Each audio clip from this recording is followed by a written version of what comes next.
Approvato dalla Regione il bando che mette a disposizione dei residenti 5 milioni di euro come contributo per l'acquisto di abbonamenti annuali al trasporto pubblico locale, un'iniziativa voluta dall'assessorato all'ambiente guidato ora dalla padovana Elisa Venturini, che raccoglie il plauso dell'amministrazione comunale di Padova, che chiede che anche l'assessorato ai trasporti ora faccia la sua parte. Viene riproposto quest'anno, bene, siamo contenti di questa cosa, speriamo che prossimamente però arrivi anche un incentivo da parte del settore dei trasporti della regione, in quanto questo importante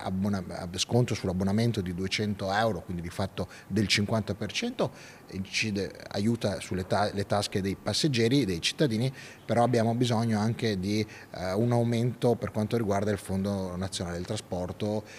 ovvero il finanziamento per le corse, che è altrettanto importante. Nel sito della Regione Veneto tutte le indicazioni per chiedere il bonus. Per l'assessore alla mobilità questo intervento, seppur meritorio, non è risolutivo, ma necessita di una programmazione a più ampia visione. Si tratta di offrire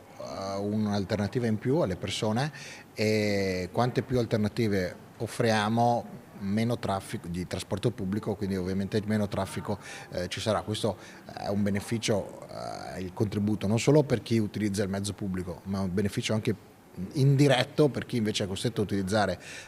l'automobile per necessità lavorative o per altre necessità, in quanto si troverà una città meno congestionata. Quindi investendo sul trasporto pubblico ci guadagna tutta la città, sia chi utilizza il trasporto pubblico ma anche chi non lo utilizza.